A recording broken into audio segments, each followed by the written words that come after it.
नमस्कार दर्शकों, बात आज के चैनल के कार्यक्रम टॉप 10 में आपका स्वागत है। इस कार्यक्रम में हम आपको देश दुनिया की 10 बड़ी खबर बताएंगे। तो नजर डालते हैं अभी तक की 10 बड़ी खबरों पर। राज्य में विधानसभा चुनाव बस कुछ ही महीने दूर है। कांग्रेस और वाम दलों वाले महागठबंधन का महामुकाबला राष्ट्रीय जनतांत्रिक गठबंधन से है। कांग्रेस इस बार सरकार बनाने को लेकर कोई कसर नहीं छोड़ना चाहती है और इसलिए राहुल पिछले 2 महीने में तीसरी बार बिहार पहुंचे हैं। बेगूसराय कांग्रेस नेता कन्हैया कुमार का गृह जिला है।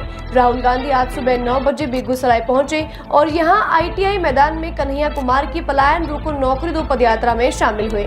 राहुल गांधी ने 2 किलोमीटर तक पदयात्रा की। कन्हैया की इस पदयात्रा का उद्देश्य पलायन को रोकना और नौकरी की मांग करना है। राहुल गांधी ने भी इस मुद्दे पर लोगों का समर्थन जुटाया। इजरायली सेना का गाजा पर कहर जारी है। रविवार से आज सुबह तक हुए गाजा पर हमलों में इजराइल ने 32 लोगों को मौत के घाट उतार दिया है, जिनमें कई महिलाएं और बच्चे भी शामिल हैं। ये घटना तब हुई जब इजराइल के PM बेंजामिन नेतन्याहू की स्थिति को लेकर राष्ट्रपति डोनाल्ड ट्रंप से मिलने के लिए अमेरिका जा रहे थे। इजराइल की सेना ने रविवार देर रात फिलिस्तीनियों को मध्य गाजा के देरई अल बलहा में कई इलाकों को खाली करने का आदेश दिया, जिसके तुरंत बाद गाजा से लगभग 10 प्रोजेक्टाइल दागे गए। इजराइल ने पिछले महीने हमास के साथ युद्ध विराम समाप्त कर दिया था।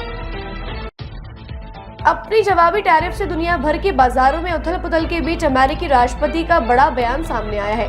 ट्रंप ने कहा कि बाजार में उथल-पुथल जानबूझकर नहीं की जा रही है। ट्रंप ने कहा, कभी-कभी कुछ चीजों को ठीक करने के लिए आपको दवा लेनी पड़ती है। ट्रंप ने यह बात उनके जवाबी टैरिफ से दुनिया के बाजारों में मचे हाहाकार के बारे में पूछे गए सवाल का जवाब देते हुए कहा। उन्होंने कहा, जानबूझकर नहीं किया जा रहा है। ट्रंप ने एयरफोर्स 1 में पत्रकारों से बातचीत करते हुए ये बात कही। ट्रंप के जवाबी टैरिफ से दुनिया भर का शेयर बाजार बुरी तरह हिल गया है और कई कंपनियों के शेयर में भारी गिरावट आई है।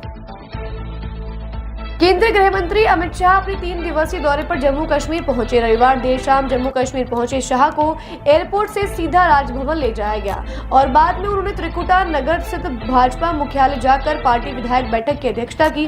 त्रिकुटा नगर में भाजपा के सभी 28 विधायकों के साथ 2 घंटे की इस बैठक में केंद्रीय मंत्री जितेंद्र सिंह, जम्मू कश्मीर प्रभारी तरुण चुग, भाजपा के IT प्रमुख सतीश शर्मा और सांसद जुगल किशोर शर्मा उपस्थित रहे। उमर अब्दुल्ला के नेतृत्व वाली नेशनल कॉन्फ्रेंस सरकार के गठन के बाद शाह का यह पहला दौरा है। भाजपा के अल्पसंख्यक मोर्चे की मणिपुर इकाई के अध्यक्ष असगर अली के घर को रविवार देर रात भीड़ ने आग लगा दी। कथित तौर पर वक्फ संशोधन अधिनियम का समर्थन करने के विरोध में उनका घर फूंका गया। अधिकारियों ने बताया कि रात करीब 9 बजे गुस्साई भीड़ उनके आवास के बाहर एकत्रित हुई और तोड़फोड़ की और बाद में घर को आग लगा दी गई। घटना के बाद अली ने सोशल मीडिया पर पोस्ट वायरल किया, जिसमें उन्होंने अपने पिछले बयान के लिए माफी मांगी। साथ ही उन्होंने इस कानून के प्रति विरोध भी जताया।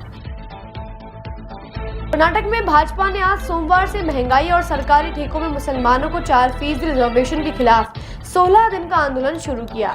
इसका नेतृत्व कर्नाटक विधानसभा में विपक्ष के नेता R अशोक कर रहे हैं। R अशोक ने कहा कि यह जन आंदोलन पूरे राज्य में किया जा रहा है, जो 4 फेज में होगा। अशोक ने कहा, आज लोग महंगाई से तंग आ चुके हैं। सभी जरूरी चीजों और सेवाओं की कीमतों में बहुत ज्यादा इजाफा होने की वजह से जिंदगी मुश्किल हो गई है। हम इस आंदोलन के माध्यम से लोगों की आवाज बनना चाहते हैं। राष्ट्रपति मुर्मू पुर्तगाल और स्लोवाकिया की अपनी राजकीय यात्रा के पहले चरण में आज सुबह लिस्बन पहुंची। इस दौरान मुर्मू अपने पुर्तगाल समकक्ष मार्सेलो रेबलो डिसूजा के साथ प्रतिनिधि मंडल स्तर की वार्ता करेंगी। साथ ही प्रधानमंत्री लुइस मोंटेनेग्रो और संसद के अध्यक्ष जॉस पेड्रो एग्यूर बैंक्रो से भी मुलाकात करेंगी। लिस्बन के मेयर ने उनके सम्मान में एक विशेष कार्यक्रम भी आयोजित किया है। राष्ट्रपति की यात्रा ऐसे समय में हो रही है जब भारत और पुर्तगाल राजनयिक संबंधों की पुनः स्थापना के 50 वर्ष का पूरा जश्न होने मनाया जा रहा है। शेयर बाजार में आज यानी सोमवार 7 अप्रैल को बड़ी गिरावट सामने आई है। सेंसेक्स 3000 अंक करीब 4% गिरकर 72,300 के स्तर पर कारोबार कर रहा है। निफ्टी में 900 अंक की गिरावट आई है। ये 22,000 से नीचे कारोबार कर रहा है। एशियाई बाजारों में भी जापान के निक्केई में 6%, कोरिया के कॉस्पी इंडेक्स में 4.5%, चीन का शंघाई इंडेक्स 6.5% नीचे गिरकर काम कर रहा है, जबकि हांगकांग का हैंगसेंग 10% तक नीचे चला गया है। शेयर बाजार के जानकारों का कहना है कि ब्लैक मंडे के साथ साथ ये महीना ब्लैक अप्रैल के रूप में भी जाना जाएगा। प्रवर्तन निदेशालय ने आज सोमवार को सुबह तमिलनाडु में कई स्थानों पर छापेमारी की। छापेमारी एक रियल एस्टेट समूह के खिलाफ जांच के तहत की गई है। तमिलनाडु के मंत्री एन नेहरू के भाई के.एस. रविचंद्रन कंपनी के प्रमोटर हैं। छापेमारी चेन्नई में कई परिसरों पर की जा रही है।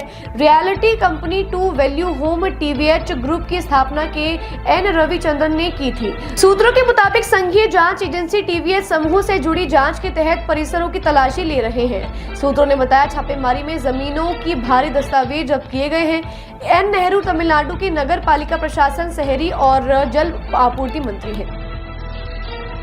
भाजपा नेता किरीट सोमैया पुलिस से अपील कर रहे हैं। किरीट सोमैया ने कहा कि उन्होंने 5 अप्रैल को गोवंडी के शिवाजी नगर पुलिस स्टेशन में शिकायत दर्ज कराई थी। यह शिकायत मुंबई में बेहतर मस्जिदों पर अनाधिकृत रूप से चल रहे लाउडस्पीकर को लेकर की गई थी। सोमैया ने बताया कि पुलिस ने भी इसे लाउडस्पीकर और जांच कर बताया कि अनाधिकृत लाउडस्पीकर मस्जिदों पर चल रहे हैं और पुलिस ने आश्वासन दिया था कि जल्द ही इस पर कार्यवाही की जाएगी, लेकिन पुलिस द्वारा आज 2 दिन बीत जाने के बाद भी कोई सख्त कार्यवाही नहीं की गई है। और किरीट सोमैया ने मुंबई पुलिस से अपील की है कि जल्द ही लाउडस्पीकरों के खिलाफ कार्यवाही की जाए। टॉप 10 में आज के लिए बस इतना ही। कल फिर नई खबरों के साथ हम होंगे आपसे रूबरू। तब तक के लिए दीजिए इजाजत। नमस्कार।